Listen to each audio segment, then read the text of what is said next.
A paz de Deus a todos os nossos irmãos, que Deus abençoe a todos, que Deus guarde a todos. Eu venho aqui fazer a segunda parte do estudo da cura da alma. Amém? E assim o Senhor vai abençoar o seu coração.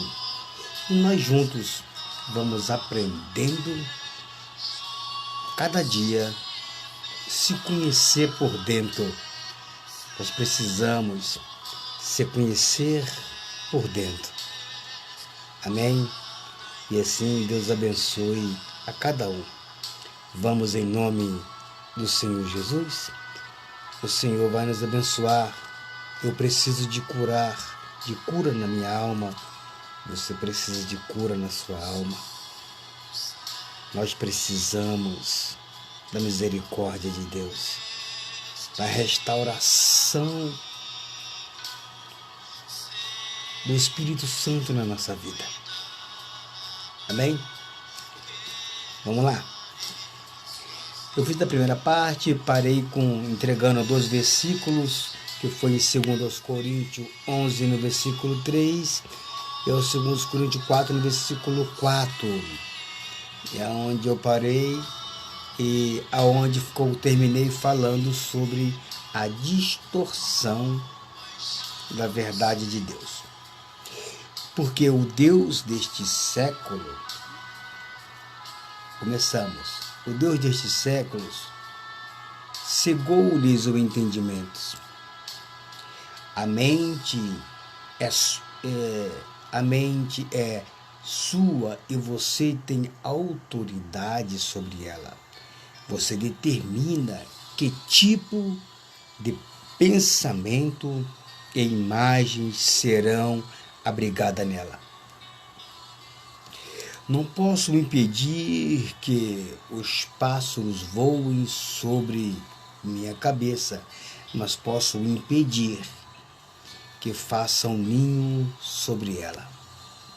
A palavra de Deus sempre apela para renovarmos nossa mente.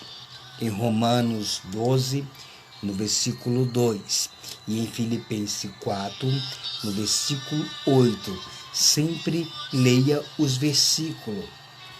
E no Salmo 119, no versículo 11, Colossenses 3, no versículo 2, e em Provérbio 4, no versículo 23. Antes que a palavra de Deus penetre no espírito, terá que atingir o entendimento. A fé vem pelo ouvir, e ouvir a palavra de Deus. Em Romanos 10, 17. É a palavra de Deus que destrói sofismas, altivez, fortalezas, raciocínios. Em 2 Coríntios 10, 4 e 5. Amém?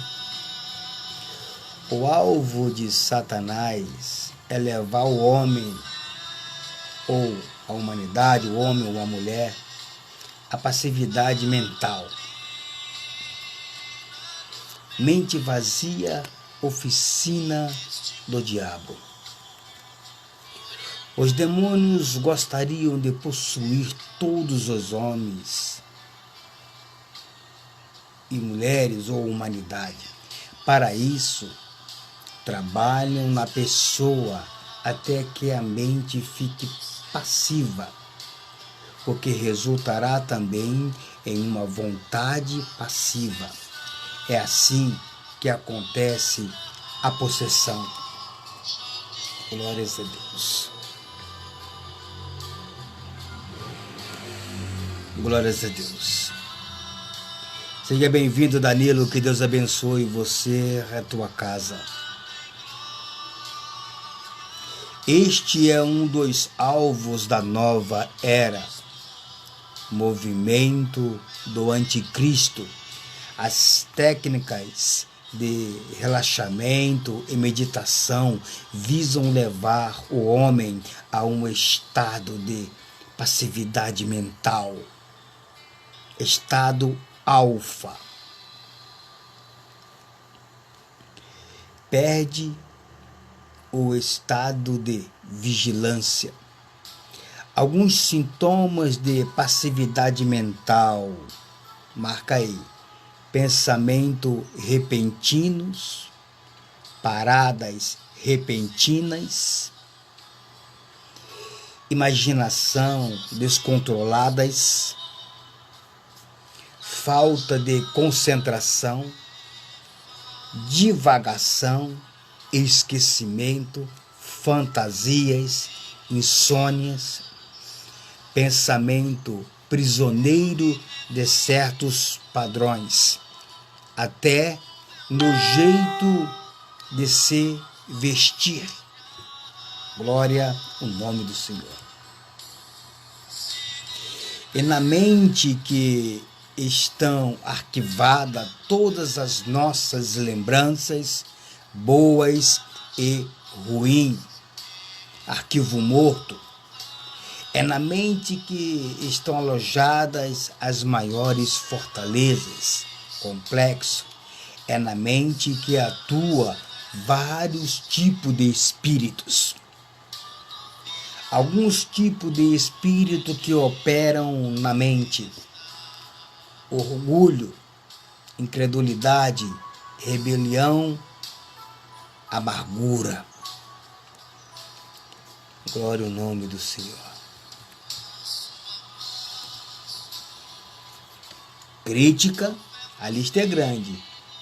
Inferioridade, ciúme, suspeita, medo, fracasso, competição, sentimento de culpa, dúvida, autocondenação, rejeição, ressentimento, insegurança, autopiedade, timidez, fantasia, depressão, confusão, engano, intelectualismo, mentira, ódio, medo de não ser aprovado. Você viu tanto? Glória a Jesus. Quando chegamos para o reino de Deus, trazemos muito lixo mental. E agora precisamos ajustar nossos pensamentos com os pensamentos de Deus. Isaías 55, no versículo 8 e 9. Precisamos ter a mente de Cristo, santa e pura. Ter a mente renovada pela palavra, em Romanos 12, no versículo 2. Tudo que fazemos, dizemos, é reflexo do que está em nossa mente. Nossas decisões e atitude estão refletindo o que ali se estabeleceu. Nossa mente é como um computador. Só sai o que entrou, como um programa. A fonte que alimenta a mente deve mudar, se alimentar com a palavra de Deus. Reprogramar. No Salmo 119, no versículo 97. Característica dos maus espíritos que atuam na mente. Os pensamentos de maus espíritos invadem, vem de fora para dentro, entrando pela porta da mente, pensamentos alheios à nossa escolha ou controle, entram sem avisar. Sugestão: é preciso rejeitar pelo exercício da vontade.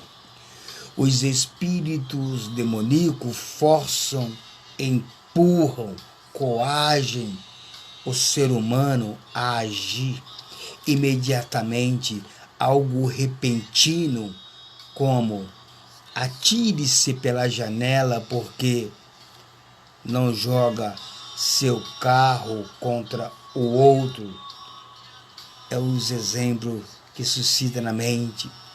Suicídio dos índios Yanomamis, o Espírito Santo não obriga. Causam confusão mental, seus pensamentos se confundem, paralisando a mente e fazem com que a pessoa não pense de modo claro. O branco na mente é sintoma de uma influência estranha. Glórias a Deus.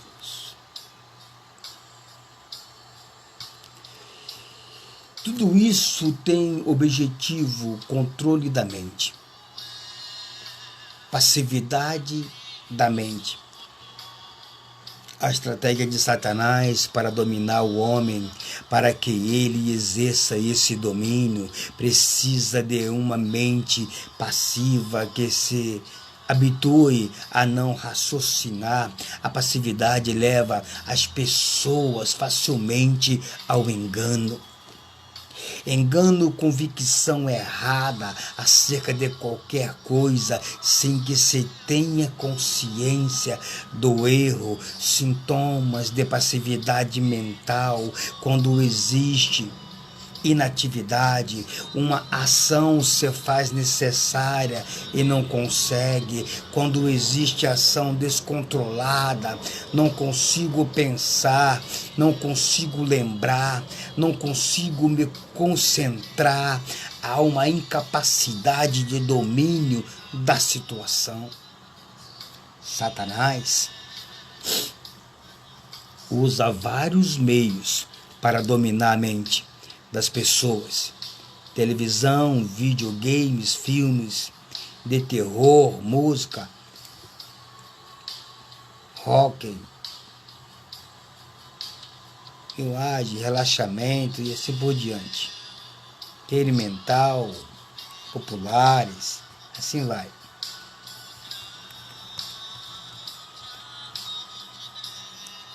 Músicas, exemplos: bossa nova, depressão, sertaneja, sensualidade e assim vai. A morte toma-me e captura minha alma. Satanás, nosso mestre em ações violentas do mal, guia-nos passo a passo. Derrame o sangue, deixe ocorrer para mim. Assim é o desejo do maligno. Tome a minha mão, solte a sua vida. Olha a intenção do diabo.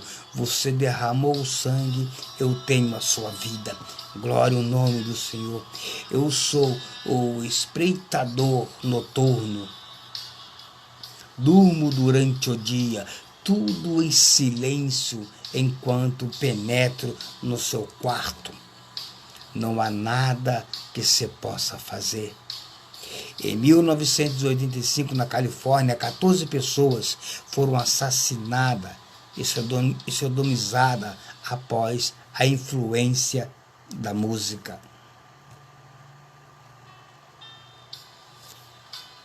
Mensagens subliminares, informações que entram em nossa mente sem que percebamos ou possamos discernir, julgar. Exemplo: propaganda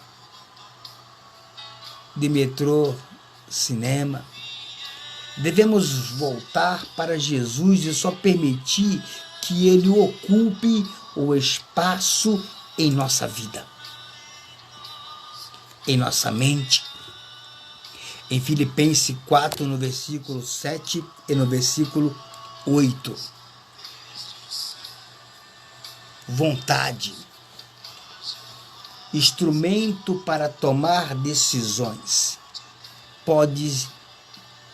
poder de escolha. É através da vontade que o homem ou a mulher ou a humanidade decide o seu destino e faz as suas escolhas. Deus deu ao homem poder de escolha para que ele escolhesse obedecê-lo e amá-lo.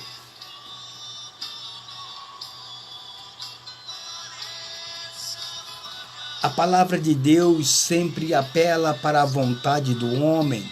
Se alguém quiser vir após mim, hoje se ouvir a minha voz, quem quiser ganhar a sua vida, isso a palavra de Deus impregnando nas vossas vidas. O homem é livre para escolher vida ou morte, bem ou mal, etc. A vida de uma pessoa é consequência de suas escolhas. O presente e o futuro são consequência das escolhas do passado. Sempre podemos escolher entre obedecer a Deus ou a Satanás. Não escolhemos as consequências, nós escolhemos as consequências. Precisamos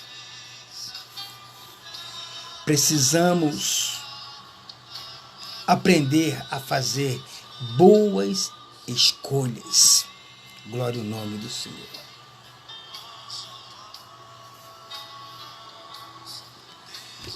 Glória ao nome do Senhor.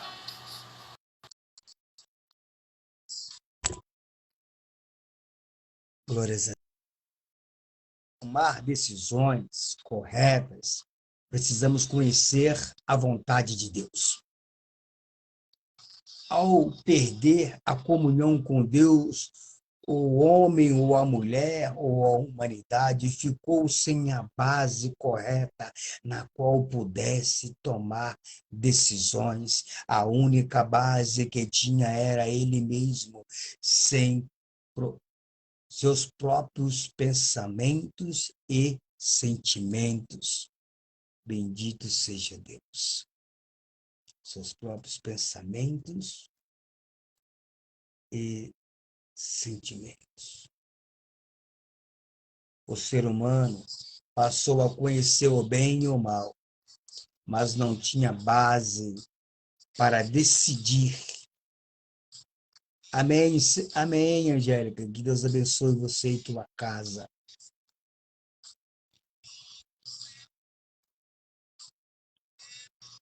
O homem passou a conhecer o bem e o mal, mas não tinha base para decidir. Decidir baseado em quê? Em si mesmo, natureza caída, pecaminosa, independente de Deus. Nossa vontade é imperfeita e contaminada pelo pecado, egoísta. O pecado trouxe sérios danos à vontade do homem. Alguns defeitos da vontade, vou falar para vocês agora. Inconstância, falta de iniciativa, falta de acabativa, procrastinação, derrotismo, medo de fracassar, obstinação, indecisão, vontade frouxa. Glória em nome do Senhor. Precisamos ajustar nossa vontade com a vontade de Deus. Nossa vontade precisa ser redimida, sujeita ao Espírito Santo.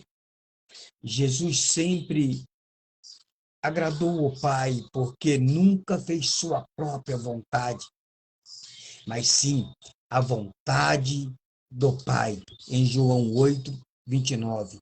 Precisamos ajustar nossa vontade à vontade de Deus. Nossa vontade deve ser fortalecida pela palavra de Deus, a fim de executarmos sua vontade. Terceiro, emoções. Em Jeremias 17:9, glória ao nome do Senhor, instrumento para expressar o que sentimos, a emoção, é uma ferramenta para expressar o que sentimos,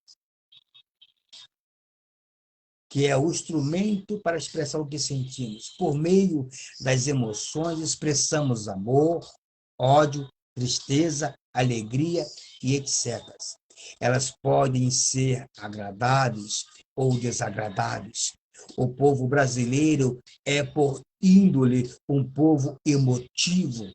Se emociona facilmente, nossas emoções precisam ser restauradas. Deus não quer que sufoquemos nossas emoções, mas também não quer que caminhemos por elas. Se sufocamos nossas emoções, seremos frios como uma pedra, mas se caminhamos por emoções, seremos inconstantes, inseguros e voluntáveis. Não podemos basear nossa comunhão com Deus nas emoções, pois elas vão e vêm. Podemos estar emocionado ou não, mas isso não altera a nossa condição para com Ele. Ela pode ser válida e bonita, mas não serve como base. Glória ao nome do Senhor. Exemplo. Reuniões, músicas, tocam nas emoções. Em 2 Coríntios 4,18, independente do que sentimos ou não devemos caminhar pela palavra de Deus, as emoções enganam. Provérbio 23, no versículo 7. Ninguém pode ter comunhão com Deus através das áreas da alma. Podemos ter pensamento a respeito de Deus, pensamentos positivos, ter vontade de Deus e não tê-lo. Glória ao nome do Senhor. Aleluia, Jesus. Ter sentimento, nos emocionar com Deus e não tocá-lo. As áreas da alma são incapazes de ter comunhão com Deus. O homem só tem comunhão com Deus em espírito, que foi vivificado por Ele no novo nascimento. Deus é espírito, bem importa que seus adoradores o adorem em espírito e em verdade. Lá em João 4, no versículo 24. Bendito seja Deus. Como vencer os sentimentos negativos? Vamos lá. Olhando as circunstâncias do ponto de vista de Deus. Exemplo, Josué e Caleb viram a possibilidade de vencer os inimigos e tomar terra. Os demais espias viram os gigantes. Exemplos, Davi e Golias. Os israelitas viram que Golias era grande demais para ser enfrentado. Davi viu que a testa do gigante era grande demais para errar uma pedrada. Glória ao nome do Senhor. Em 2 Coríntios 5, no versículo 7, e 2 Coríntios 4, no versículo 18, muitos cristãos se preocupam demais com seus sentimentos, exageram na importância deles. Em Efésios 6,13 fala do dia mau. Qual dia mau? Sabemos que temos que andar pela fé e não pelos sentimentos, mas é muito comum voltar ao hábito de tomar decisões e julgar nossos valores pessoais ou nossa espiritualidade baseados no que estamos sentindo. Até que ponto nossas emoções são importantes? Para se ter uma resposta correta, precisamos descobrir o ponto de vista de Deus.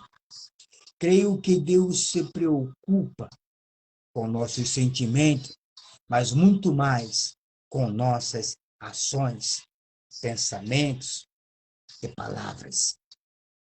Não encontramos na palavra de Deus nada como devo me sentir. Os ensinamentos são claros sobre, primeiro, como devo me comportar, como devo pensar, como devo falar.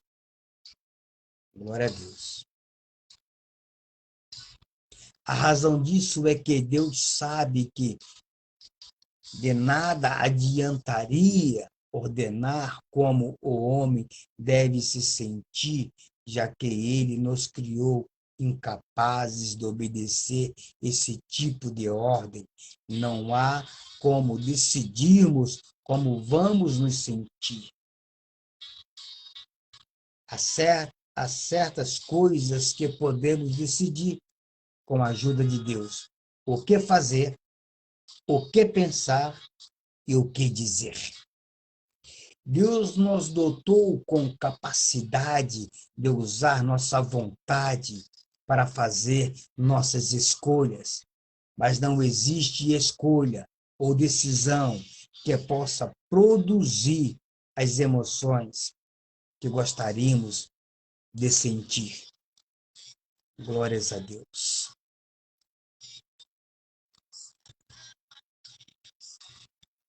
Podemos decidir o que fazer, o que pensar, o que dizer.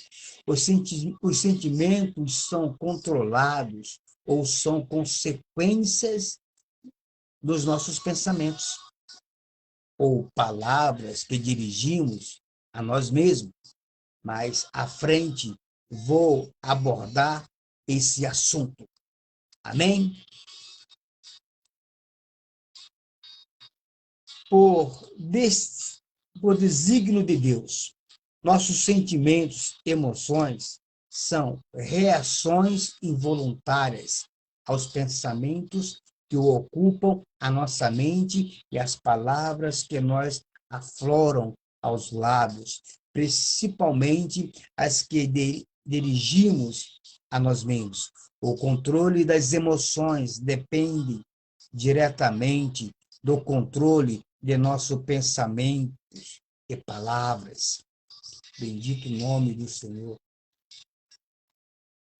De certas formas, os nossos sentimentos são semelhantes aos nossos sonhos. São provocados por nossos pensamentos, porém não são racionais ou confiáveis como os sonhos. Nossos sentimentos revelam muitas coisas a nosso respeito, pois espelham o nosso subconsciente. No entanto, não devemos confiar neles para orientar nossas decisões e nem valorizá-las demasiadamente, pois podemos correr o risco de perder a objetividade, caindo no mundo de introspecção e misticismo. Outro perigo deixa os sentimentos se multiplicarem. Uns sentimentos negativos tendem a gerar outros sentimentos negativos. Exemplo, uma depressão pode gerar um sentimento de culpa por estar deprimido. Especialmente o crente pode se sentir culpado, porque crente não pode ser assim. Anticoncepcional, negar aos sentimentos negativos o direito de se reproduzirem e dominar nossas vidas. Não admitir sentimentos de culpa, por exemplo, se eu fosse um crente mais espiritual, não teria esse tipo de sentimento. Olha como é que envolve, irmãos. Como podemos controlar nossos sentimentos? Só podemos fazer indiretamente na mente que pensamos e falamos de modo correto. Começamos a nos sentir melhor quando corrigimos nossas formas, maneiras de pensar sobre Deus, sobre nós mesmos, a respeito dos outros e das circunstâncias que nos cercam. Há mais de 100 anos, Charles Finney, evangelista e teólogo, afirmou: estou consciente de que não consigo, por meio de um esforço direto, sentir-me como quero e como quero. Sei que meus sentimentos de todos os estados e fenômenos da sensibilidade são apenas diretamente controlados por minha vontade. Por um ato de vontade, eu posso ordenar ao meu intelecto que considere certos fatos e, desta maneira, posso afetar minha sensibilidade e produzir um determinado estado emocional. Em Provérbios 23, no versículo 7. Ficamos por aqui, tá, meus irmãos? Que Deus abençoe a todos e assim o Senhor abençoará na próxima aula sobre a cura da alma. Que Deus abençoe e fique com Deus.